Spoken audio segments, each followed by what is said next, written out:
My name is Erica. I grew up on Long Island for my whole life, and when I was 12 years old, I started working at Save a Pet Animal Rescue to help the homeless and injured animals of Long Island. I joined Guardians of Rescue back in May, and ever since then I've been out in the field, rescuing dogs in horrible situations, feeding feral cats, trapping and spaying and neutering, and I've been hooked ever since. My name is Frankie. I've been saving animals since I'm 5 years old. I lived in Brooklyn. My mother used to save animals, and I watched her growing up. I learned everything, and from there I just started doing it myself. I joined Guardians of Rescue about 3 years ago, and since then I've become the Indiana Jones of animal rescue.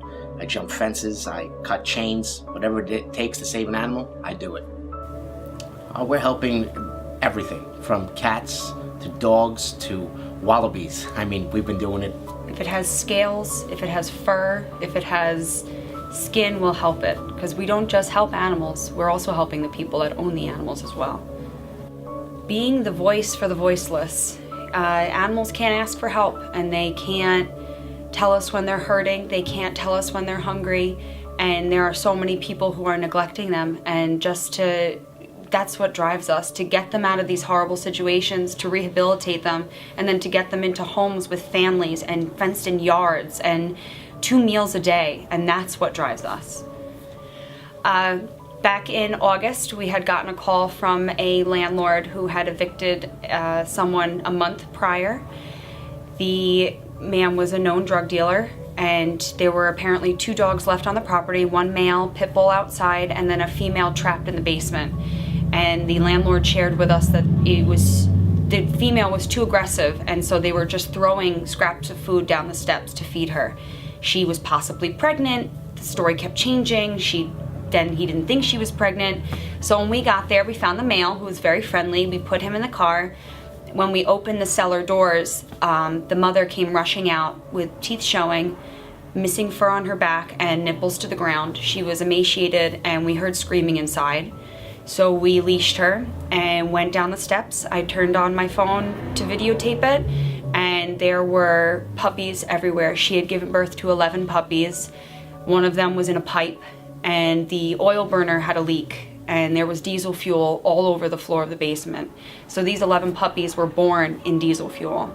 Many of them still had their umbilical cords attached, so they were only a couple hours old.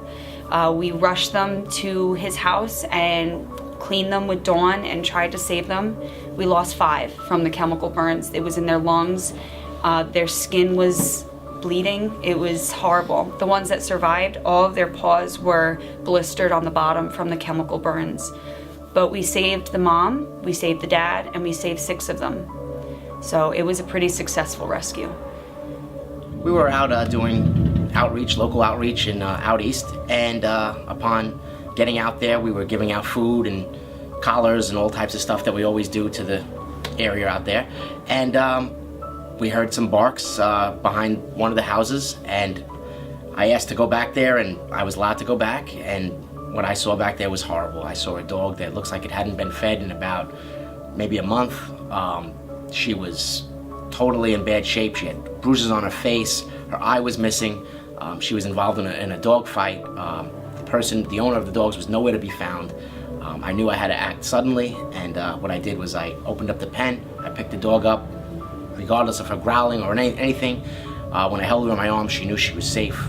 We immediately rushed her to an emergency hospital, and we've been working with her since. She had every single parasite you could imagine: hookworm, tapeworm. She had heartworm. Just everything was just wrong with this poor girl, and we've been working on her ever since, and she's doing great. Wow. We are 100% volunteer basis. We work upon donations. We work upon people helping each other, and we have a small group, and we all help each other the best ways we can.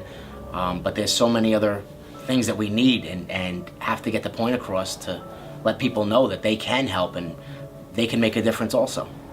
Yes, definitely. We have a other group called Next Generation Guardians, and that is to work with kids. They are our next generation of adopters. They are the next generation of pet owners.